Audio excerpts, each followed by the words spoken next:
सत्य वचन, अमर वचन, जीवित वचन, दिव्य वचन, सत्य वचन, अमर वचन, जीवित वचन।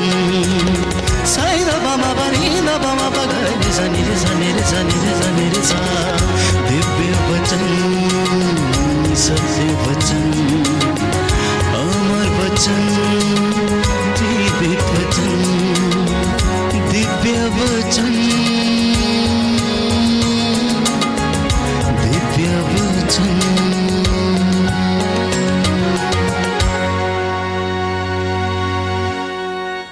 मत्ती रचित सुसमाचार अध्याय 14 पद संख्या 22 से लेकर 33 तक हमने प्रभु का वचन सुना और लिखा है कि इसके तुरंत बाद ईसा ने अपने शिष्यों को इसके लिए बाध्य किया कि वे नाव पर चढ़कर उनसे पहले उस पार चले जाएं। इतने में वे स्वयं लोगों को विदा कर देंगे। ईसा लोगों को विदा कर एकांत में प्रार्थना करने पहाड़ी पर चढ़े। संध्या होने पर वे वहाँ अकेले थे। नाव उस समय तट से दूर जा चुकी थी और वह लहरों से डगमगा रही थी, क्योंकि वायु प्रतिकूल थी। रात के चौथे पहर ईसा समुद्र पर चलते हुए शिष्यों के पास आए। समुद्र पर चलते हुए शिष्यों के पास आए। आज के सुसमाचार के इस दृष्टांत को या इस कहानी को या इस घटना को हमें समझने की आवश्यकता है। बहुत सारे सवाल हैं कि आखिर प्रभु यीशु मसीह ने शिष्यों को अकेले क्यों भेजा, और शिष्य रात भर नाव खेते रहे, मेहनत करते रहे और बड़ी ही मेहनत के साथ वो रात को अपनी नाव समुद्र में खे रहे थे, जबकि वायु प्रतिकूल थी। वायु प्रतिकूल थी। और इतना ही नहीं, यीशु मसीह पानी के ऊपर चलकर उनके पास आते हैं। बहुत से लोग इस बात को हजम नहीं कर पाते हैं कि कोई व्यक्ति पानी के ऊपर कैसे चल सकता है।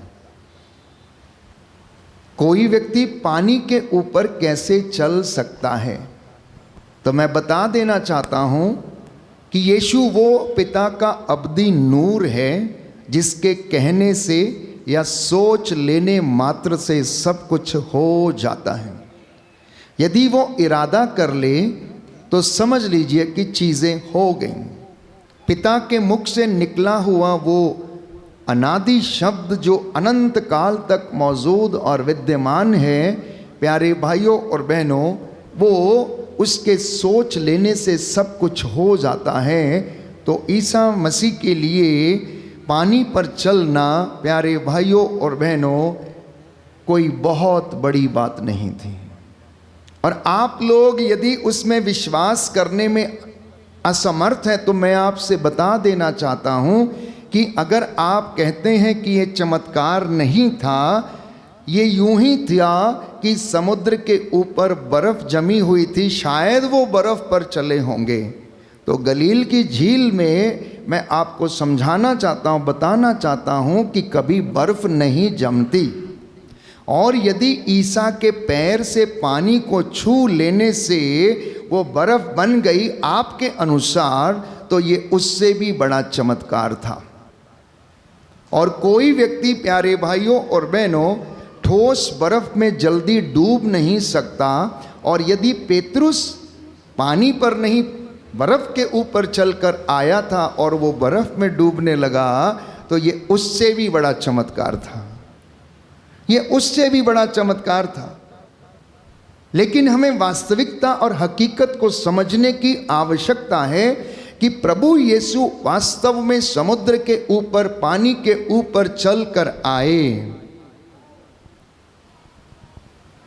वो सारी रात चेले नाव खेते रहे, मेहनत करते रहे, और अंत में चौथे पहर जब यीशु उनके पास आते हैं नाव के पास तो उनके चेले उन्हें देखकर डर जाते हैं और सोचते हैं कि कोई भूत उनके पास आ रहा है। Hallelujah, hallelujah. यीशु की स्तुति हो, यीशु की स्तुति यीशु हो। को धन्यवाद, यीशु को धन्यवाद। यीशु की आराधना हो, यीशु की आराधना यीशु हो। की महिमा हो, यीशु की महिमा यीशु हो। को धन्यवाद। यीशु को धन्यवाद। और पतरस कहता है कि यदि आप हैं तो मुझे आज्ञा दीजिए कि मैं आपके पास पानी के ऊपर चल के आऊं। और यीशु ने कहा आ जाओ, और वो पानी के ऊपर चलने लगता है।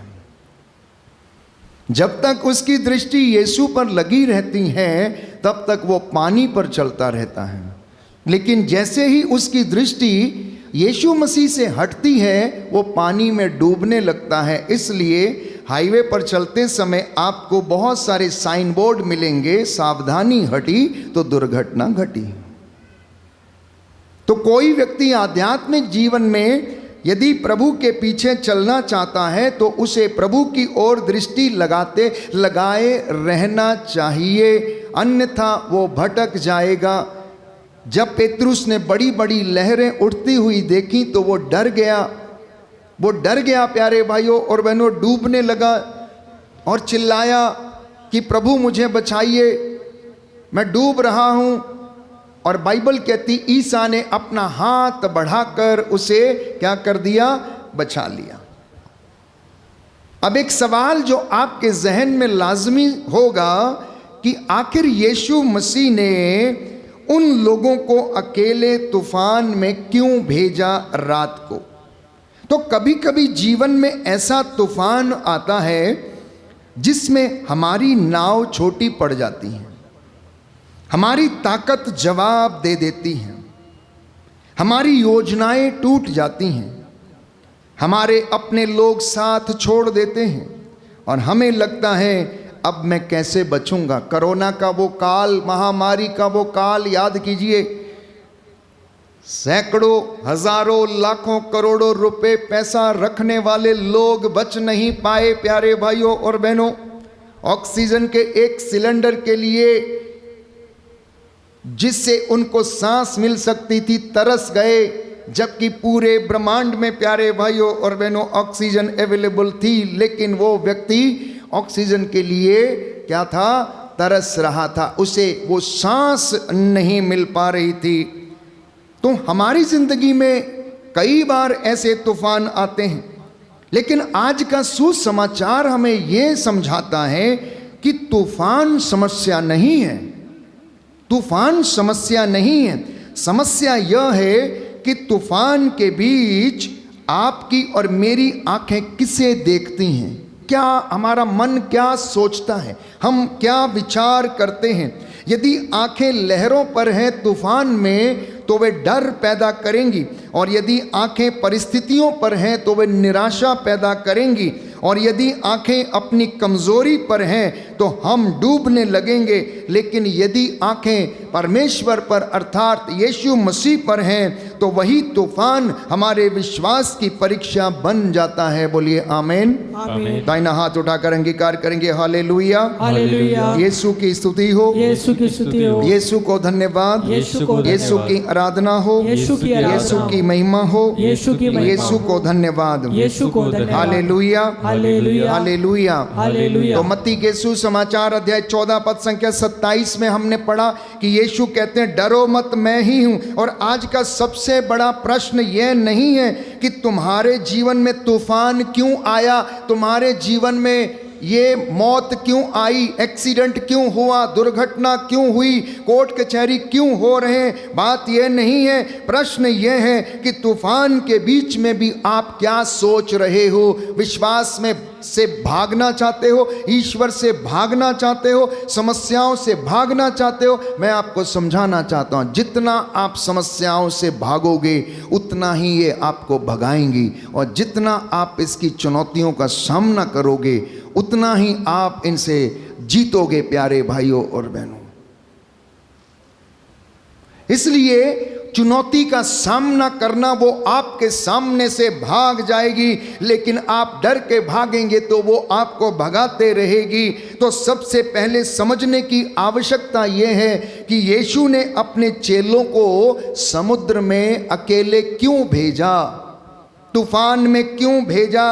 मत्ती का सुसमाचार अध्याय 14 पद संख्या 22 में हमने पढ़ा, यीशु ने उनको फोर्स किया, बाध्य किया कि तुम चले जाओ, मैं लोगों को विदा करके आऊंगा। यीशु को मालूम था ये चेले बहुत कमज़ोर हैं, विश्वास में बड़े कमज़ोर हैं, इसलिए मेरा इनके साथ होना ज़रूरी, लेकिन फिर भी उन्होंने अकेले भेजा। ध्यान देने की बात यह है कि शिष्य अपनी इच्छा से तूफान में नहीं गए, वे यीशु की आज्ञा मानकर नाव पर सवार हुए और नाव को खेने लगे। यहाँ बड़ा संदेश यह है, कभी कभी हम सोचते हैं कि अगर मैं परमेश्वर की इच्छा में हूँ तो मेरे जीवन में परेशानी क्यों आ रही है। सुनना ध्यान से, जब परमेश्वर ने चेलों को भेजा तो फिर भी परेशानी आई। आपकी भी जिंदगी में ऐसा मौका आया होगा या आता होगा जब आप ये सोचते हैं कि परमेश्वर ने मुझे चुना, मुझे बुलाया, सेवकाई मुझे प्रदान की, तो मेरी जिंदगी में इतनी ज़्यादा समस्या और विपत्ति क्यों है? अगर मैं परमेश्वर की इच्छा से यहाँ पर हूँ तो मेरे जीवन में परेशानी क्यों है? तो परमेश्वर की इच्छा में होना ये ज़रूरी नहीं कि आपकी जिंदगी में तूफान ना आए, कष्ट ना आए, दुख ना आए, बीमारी ना आए। कई बार आप सही रास्ते पर होते हैं फिर भी तूफान आता है, आप ईमानदार होते हैं फिर भी समस्या आ जाती है।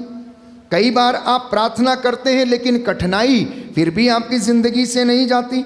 आपने किसी का बुरा नहीं किया फिर भी लोग आपके विरुद्ध बोलते हैं। आप परमेश्वर पर विश्वास करते हैं फिर भी कभी कभी लगता है कि परमेश्वर आपसे कोसों दूर है। इसलिए यह मत सोचिए कि मेरे जीवन में तूफान आया है इसका मतलब परमेश्वर ने मुझसे मुख मोड़ लिया या मुझे छोड़ दिया। नहीं प्यारे भाइयों और बहनों, कई बार तूफान इस बात का प्रमाण होता है कि परमेश्वर अनुपस्थित है।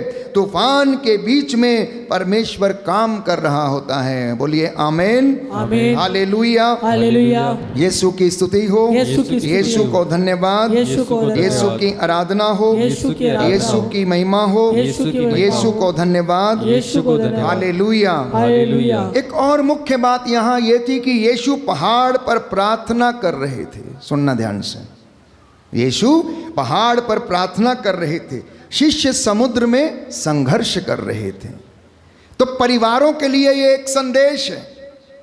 आपके बच्चे जो दूर दराज में, देश विदेश में, कंपनियों में नौकरी करते हैं, संघर्ष करते हैं, ऐसी विभिन्न परिस्थितियों का सामना करना पड़ता है उन्हें। ऐसी परिस्थिति में माता पिता को घर में घुटने टेक के प्रार्थना करने की आवश्यकता है। सुनिए ध्यान से, यीशु पहाड़ पर प्रार्थना कर रहे थे और चेले समुद्र में नाव खेल रहे थे। संध्या समय से लेकर कब तक? चौथे पहर तक, लगभग सुबह के 3 से 4 बजे के वो फेज तक वो प्रार्थना करते रहे और चेले मेहनत करते रहे। क्या ये परिवारों की दशा नहीं हो सकती? क्या आपके बच्चे ये वो चेले नहीं हैं जो देश विदेश में, दूर दराज में पता नहीं कैसी तंगी मुसीबत में रहते, कैसे वो ऐसी परिस्थिति में माता पिता को घर में बैठकर घुटनों पर आकर अपनी संतानों के लिए प्रार्थना करने की आवश्यकता है। थोड़ा और आगे बढ़ते हैं, लिखा है वचन संख्या 23 में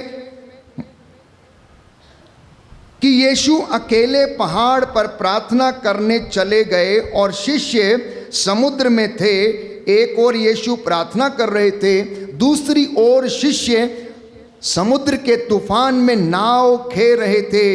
कितना सुंदर रहस्य है। कभी कभी हमें लगता है मैं तूफान में अकेला हूँ, लेकिन सुसमाचार कहता है जब शिष्य तूफान में थे तो यीशु उस समय उनके लिए प्रार्थना कर रहा था।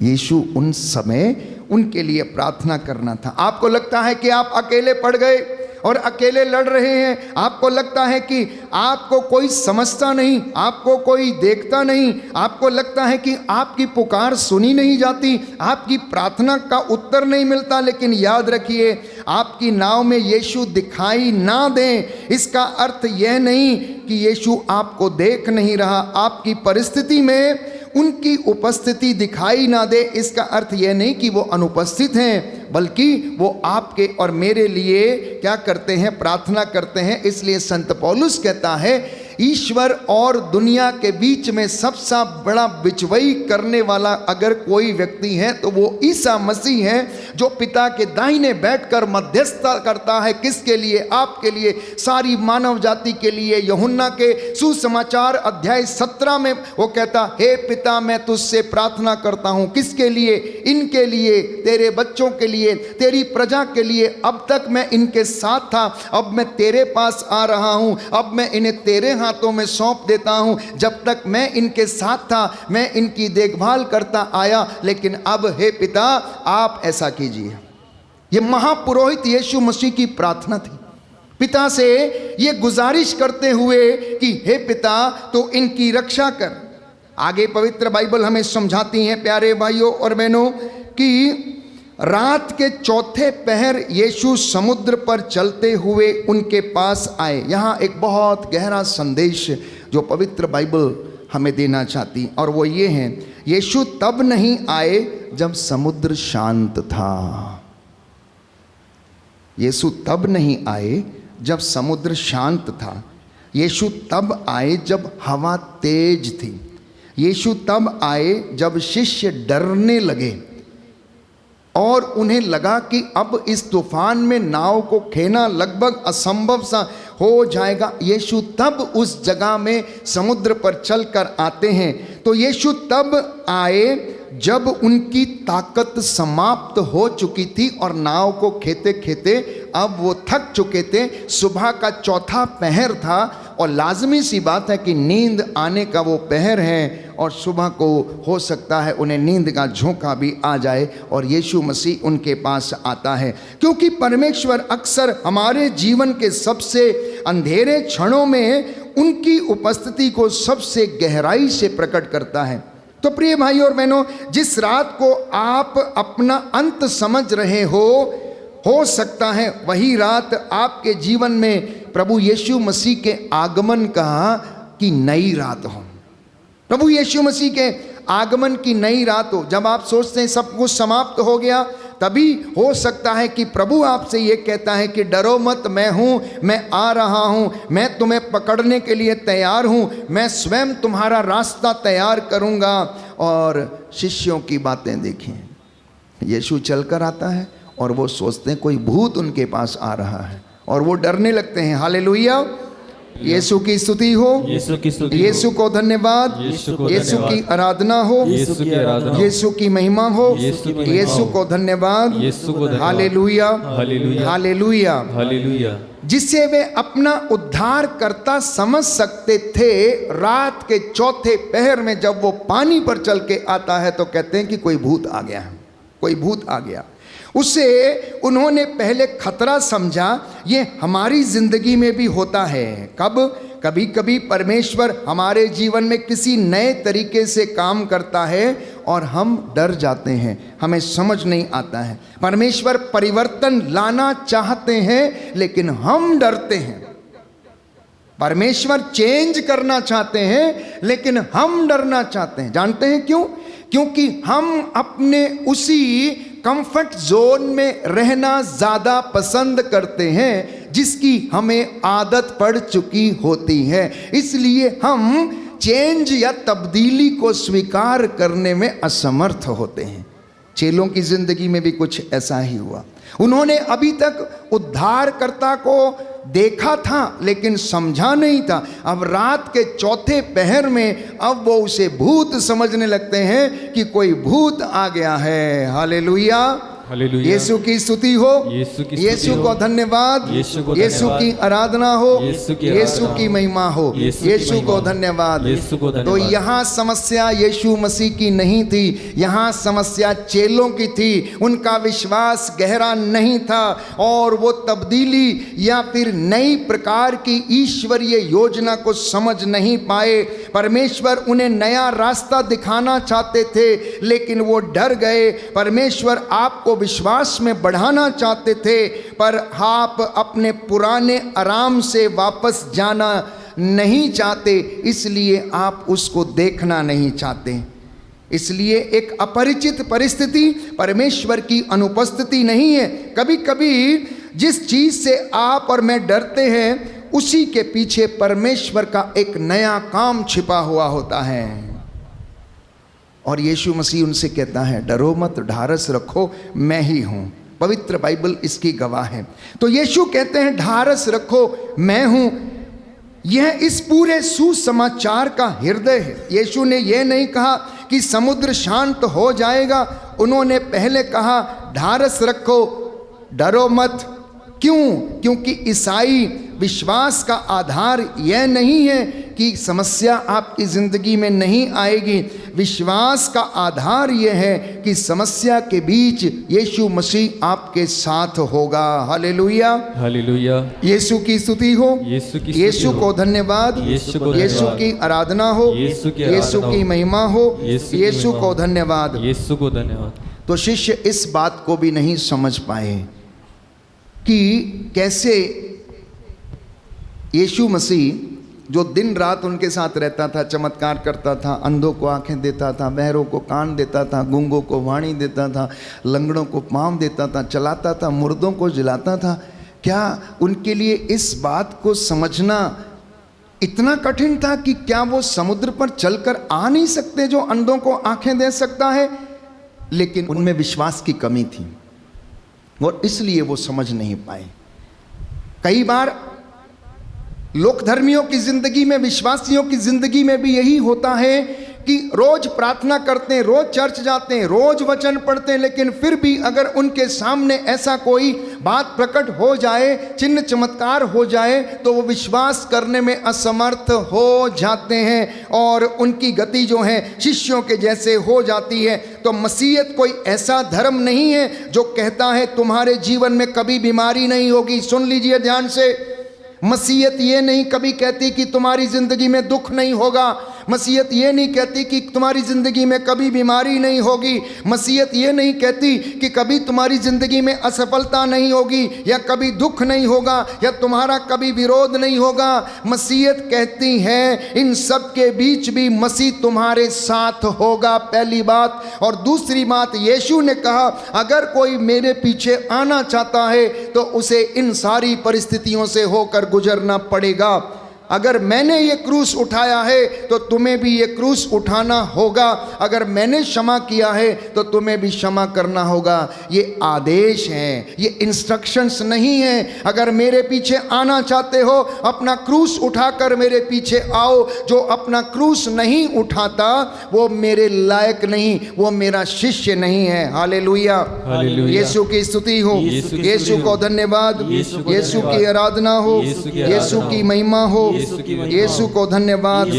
Hallelujah, hallelujah. अब चलते चलते प्यारे भाइयों और बहनों, कहानी का मोड़ बदलता है, कहानी का मोड़ बदलता है और पतरस अपनी बुद्धि के कारण अपनी ज्यादा प्राथमिकता को प्रमाणित करना चाहता है। ऐसे कई शिष्य होते हैं जो अपनी बात को हमेशा ऊपर रखना चाहते हैं। ऐसे कई सेवक जो अपनी बात को ऊपर रखना चाहते हैं, समझना नहीं चाहते। और पतरस प्रमाण मांगता है, किससे? यीशु मसीह से। अच्छा आप हैं तो मुझे आज्ञा दीजिए, अच्छा आप हैं तो मुझे आज्ञा दीजिए, पानी पर आ जाऊं। और यीशु मुस्कुरा कर कहते हैं आ जाओ, और वो पानी पर चलने लगता है, वो पानी पर चलने लगता है। यीशु मसीह ने उससे ये नहीं पूछा, ये नहीं कहा कि क्या तुम में विश्वास नहीं करते हो या तुम मुझ में विश्वास नहीं करते, क्या तुम मुझे जानते नहीं? कल तुमने मेरे साथ वो चमत्कार देखा, तुम मुझे जानते नहीं? कल मैंने इतनों को चमत्कार किया, ये किया। अगर कहना चाहते तो वो कह सकते थे, लेकिन उन्होंने कुछ भी नहीं कहा। प्यारे भाइयों, उन्हें पतरस ने कहा यीशु अगर आप हैं तो मुझे आज्ञा दीजिए, पानी पर आ जाऊं। उसने कहा आ जाओ। उन्होंने कहा आ जाओ। तो हमारी जिंदगी में प्यारे भाइयों और बहनों कभी कभी ऐसे परिस्थितियां बनती हैं। तो यहाँ पतरस केवल साहसी नहीं है, वो कुछ ऐसा मांग रहा है जो मानव क्षमता से बाहर है, जो मानव क्षमता से बाहर। पतरस ने वो चीज़ यीशु मसीह से मांगी कि मुझे पानी पर चलने की आज्ञा दीजिए। वो नाव से बाहर निकलना चाहता है। और यही विश्वास की क्रांति है कि जब वो अपनी नाव से जिसमें सुरक्षित था वो बाहर निकलना चाहता, यहाँ से उसके विश्वास की क्रांति शुरू होती। विश्वास का अर्थ केवल यह नहीं कि मैं नाव में बैठकर यीशु पर विश्वास करूंगा। विश्वास का अर्थ यह नहीं कि मैं केवल सत्संग भवन में बैठकर यीशु में विश्वास करूंगा। विश्वास का अर्थ यह है कि जब आपको गांव मोहल्ले में सड़कों के ऊपर पूछा जाए कि आप कौन हैं, तब वहां पर आपके असली विश्वास की परख होगी। तब वहां पर क्या अंगीकार करते, क्या बोलते, वहां आपके विश्वास की परख होगी। तो पेतरुस ने अपने विश्वास की क्रांति को जगाया और एक ऐसा काम यीशु मसीह को सौंप दिया जो कि साधारण मनुष्य के लिए क्या था, संभव नहीं था। अब एक बात समझने की आवश्यकता है कि अगर इस पूरे सुसमाचार के वक्तव्य को या घटना को अपनी जिंदगी से हम जांच कर देखें तो मेरे और आपकी जिंदगी की नाव क्या है जिसमें से आप बाहर निकलना नहीं चाहते हो। सुनना ध्यान से भी, बहुत सुंदर बात है जो आपके हृदय को झकझोर देगी। आपकी नाव कौन सी? आपकी नाव कौन सी? जिसमें आप सुरक्षित हों, जिसमें आपको संपूर्ण सुरक्षा है, वो आपकी नाव है। कौन सी नाव? हो सकता है नाव आपकी आदत, आपकी कंफर्ट जोन, आपकी मानवीय सुरक्षा। यह नाव वह जगह है जहां हम कहते हैं यहां मैं सुरक्षित हूं, मुझे यहां कोई डर नहीं है, मेरा यहां पर कुछ नहीं होगा, मैं यहां से बाहर नहीं जाऊंगा, इसी नाव में रहूंगा और मैं उससे बाहर नहीं आना चाहता हूं और कहता हूं कि मैं यहीं पर बैठकर विश्वास करूंगा, बाहर मैं विश्वास नहीं करूंगा।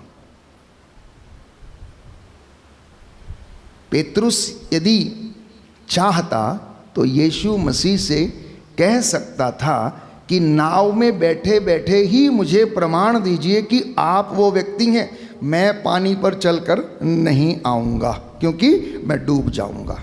वो कह सकता था, लेकिन उसने अपने विश्वास की क्रांति को शुरू किया। तो यीशु कभी कभी आप और मुझसे ये कहते हैं कि अपनी कंफर्ट जोन से, अपनी नाव से बाहर निकलो, क्योंकि ये यीशु का एक तरीका था उनको विश्वास में दृढ़ करने का, सिखाने का। तो आज यीशु किससे कह रहे हैं नाव से बाहर आओ?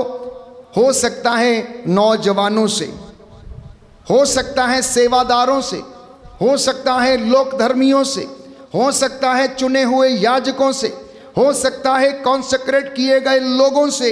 अपनी कंफर्ट जोन से बाहर आओ, सुरक्षा से बाहर निकलो और विश्वास की परख करने के लिए इस परिस्थिति से होकर गुजरो। तो पेतरुस को उसने तैयार किया उस परिस्थिति से गुजरने के लिए। शायद किसी युवा से, अपनी गलत संगति से प्रभु कहता है उसे बाहर आओ। शायद किसी परिवार से प्रभु कह रहे हैं पुरानी नफरत छोड़ो।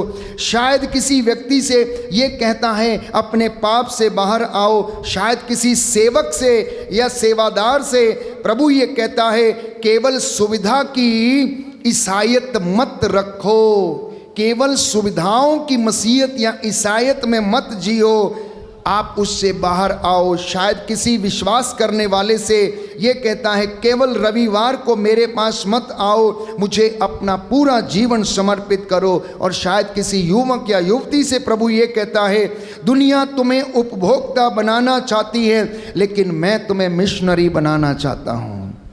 ये पूरा संसार आपको क्या करना चाहता? उपभोक्ता बनाना चाहता है, कंज्यूमर बनाना चाहता है। उपभोक्ता का मतलब क्या है? जो चीज़ों का भोग करने वाला व्यक्ति जो होता है वो उपभोक्ता कहलाता है। तो संसार आपसे कहता है इन चीज़ों का उपभोग करो और एक संसारिक व्यक्ति की तरह जीते रहो, लेकिन परमेश्वर कहता है कि तुम इस संसार में रहकर भी वचन को सुनो और मेरे वचन के द्वारा लोगों को प्रेरित करो, मिशनरी बनो। ये प्रभु की आवाज़ है। तो पतरस पानी पर चला प्यारे भाइयों और बहनों। बाइबल हमें बताती है मत्ती का सुसमाचार अध्याय 14 पद संख्या 29, पतरस नाव से उतरकर पानी पर चलता हुआ यीशु की ओर चला। यह चमत्कार केवल पानी पर चलने का नहीं है, सुनिए ध्यान से। अभी ये चमत्कार केवल पानी पर चलने का नहीं, ये विश्वास की शक्ति का एक ऐसा चित्रण इस सुसमाचार में किया गया है। जब तक पतरस की आंखें यीशु पर लगी रहीं, वह उस पानी पर चलता रहा और अपनी शक्ति से वो नहीं कर सकता था, केवल विश्वास की शक्ति से। बस यही विश्वास था। विश्वास ये नहीं कहता कि मैं सक्षम हूँ, विश्वास कहता है मैं अपने आप सक्षम नहीं, यीशु के साथ मैं आगे बढ़ सकता हूँ। इसलिए जब तक वो देखता रहा, आगे बढ़ता रहा। लेकिन फिर पतरस ने लहरों को देखा। उसके बाद पतरस ने क्या देखा? पेतरुस ने क्या देखा? लहरों को देखा। यहीं से उसकी समस्या शुरू हो गई। तो परंतु जब उसने तेज हवा को देखा तो वो डर गया और डूबने लगा।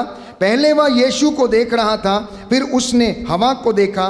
पहले उसका ध्यान यीशु पर था, फिर तूफान पर उसका ध्यान हो गया। बस यहीं पर हमारी कमज़ोरी शुरू हो जाती है। यही हमारी आध्यात्मिक समस्या है। प्रार्थना करते करते, चीज़ों आध्यात्मिकता में बढ़ते बढ़ते जब हम अपनी बीमारी से डरने लगते हैं, हम मरने से डरने लगते हैं, हम कष्ट सहन करने से डरने लगते हैं, दुख से होकर गुजरने से हम हिचकिचाते हैं, तो हमारे पांव फिसलने लगते हैं। हम फिर अगले 5 मिनट में हम अपनी समस्याओं को देखना शुरू करते हैं। हो सकता है वो समस्या बीमारी, हो सकता है लोग हमारे बारे में क्या कहेंगे, हमारा भविष्य क्या होगा, मेरे बच्चे क्या करेंगे, मुझे नौकरी मिलेगी या ना मिलेगी, मेरे परिवार का क्या होगा। प्यारे भाइयों और बहनों, और धीरे धीरे इंसान ये सोचता रहता है और परिस्थितियों में गिरकर कमज़ोर होने लगता है। जैसा कि पेतरुस पानी में डूबने लगा और वो कमज़ोर पड़ गया। हालेलुया। दाहिना हाथ उठाकर अंगीकार करेंगे। Hallelujah, hallelujah. यीशु की स्तुति हो, यीशु को धन्यवाद, यीशु की आराधना हो, यीशु की महिमा हो, यीशु को धन्यवाद, हालेलुया, हालेलुया। अब आप सोचते होंगे कि पेतरुस को पानी ने डुबोया। प्यारे भाइयों और बहनों, पेतरुस को पानी ने नहीं डुबोया, उसे उसके डर ने डुबोया। उसे उसके डर ने डुबोया। जब वो डर गया, हार मान ली, अब वो डूबना शुरू हो गया। इसके पहले जब तक वो सक्षम था, जब तक उसका विश्वास मजबूत था, तो वो आगे बढ़ता रहा, साहस के साथ चुनौतियों का सामना करता रहा, डटा रहा मैदान पे। परमेश्वर के साथ वो उस तूफान में भी, प्यारे भाइयों और बहनों, लहरों पर चलता रहा। यह एक आध्यात्मिक सत्य है। This is the spiritual truth. पतरस पहले भी पानी के ऊपर था। समस्या पानी नहीं थी, समस्या थी उसका भय।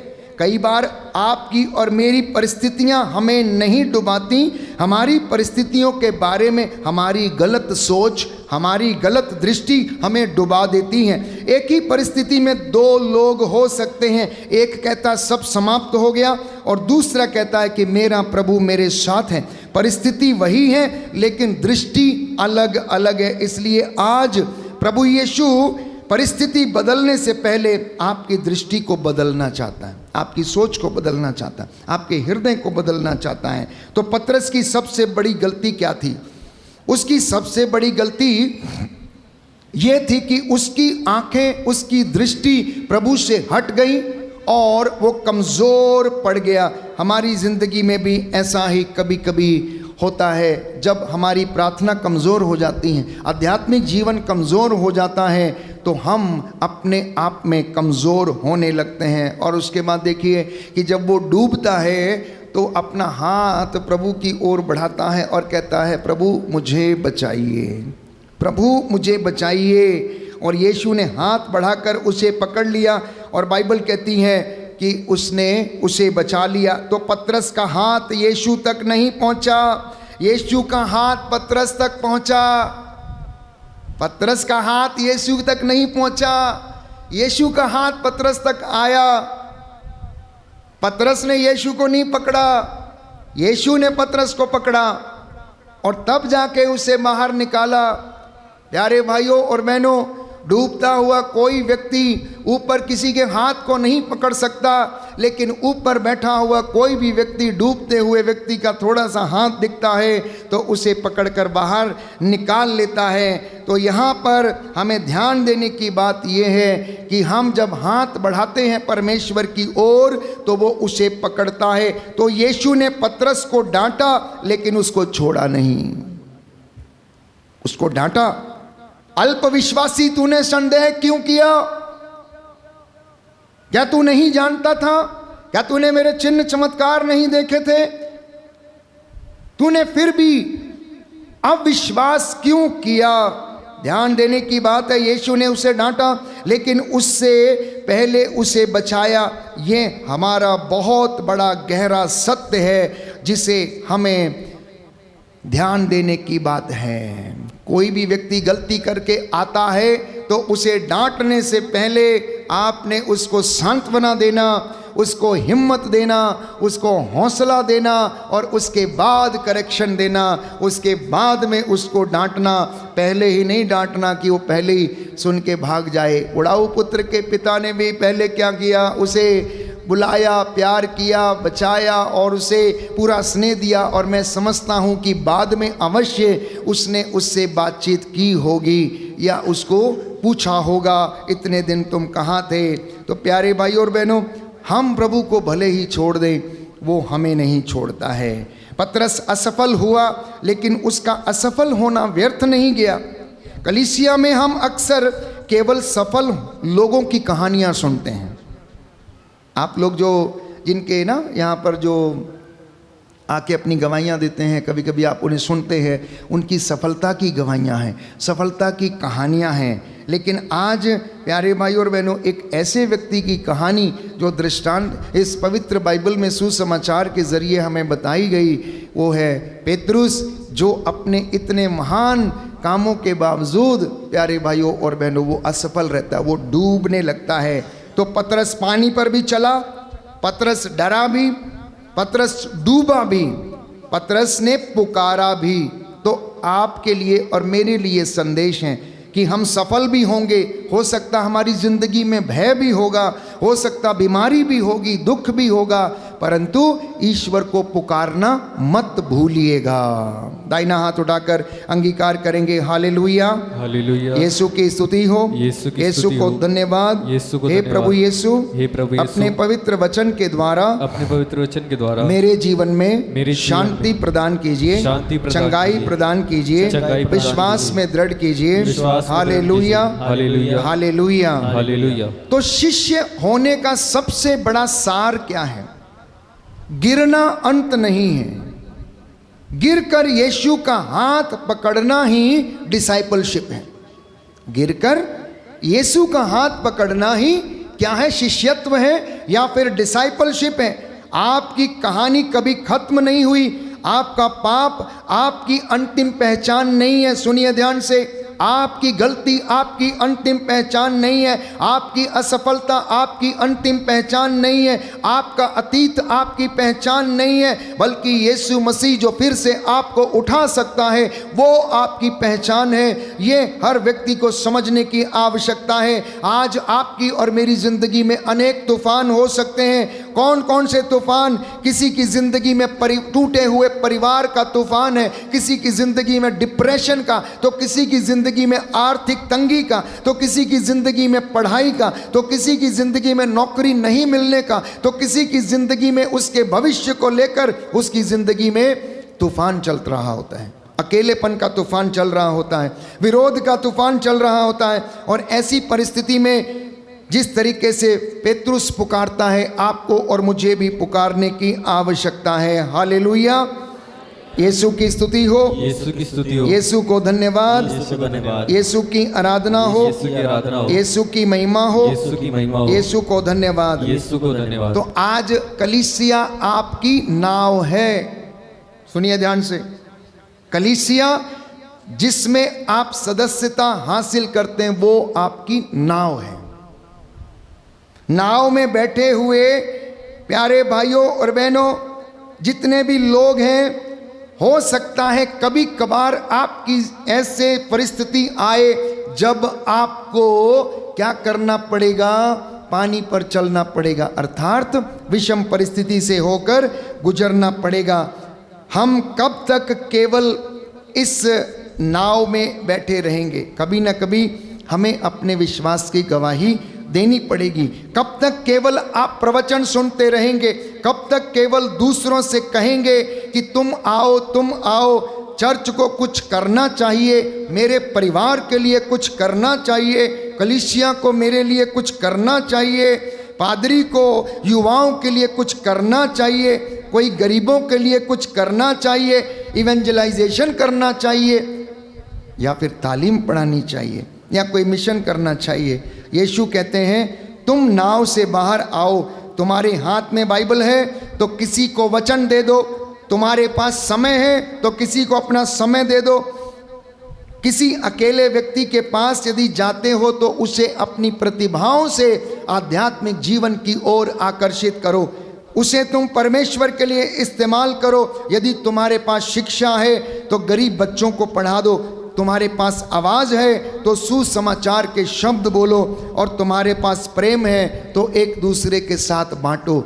इसलिए आपको कभी कभार ऐसी इस कलीसिया रूपी नाव से बाहर जाकर इन कामों को करने की आवश्यकता है, और तब आप असली विश्वास की परख होगी। जब पेतरुस नाव से उतरा तो उसके विश्वास की असली परख तब हुई, जब तक वो नाव में था तो तब तक उसकी परख नहीं हुई। और यीशु कहता, रे अल्प विश्वासी तूने संदेह क्यों किया?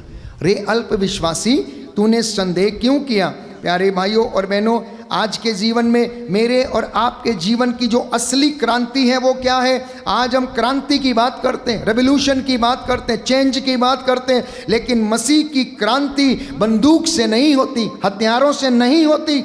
मसीह की क्रांति क्षमा से होती है, सत्य बोलने से होती है, पवित्र जीवन जीने से होती है, भ्रष्टाचार को अस्वीकार करने से होती है, गरीब के साथ खड़े होने से मसीह की क्रांति होती है, अपने शत्रु को क्षमा करने से मसीह की क्रांति शुरू होती है, पाप के सामने नहीं कहने से इस क्रांति की शुरुआत होती है, यीशु को अपने जीवन का उद्धारकर्ता मानने से ये जीवन में क्रांति की शुरुआत होती है। तो आज एक सवाल अपने आप से पूछना, मेरी नाव कौन सी है?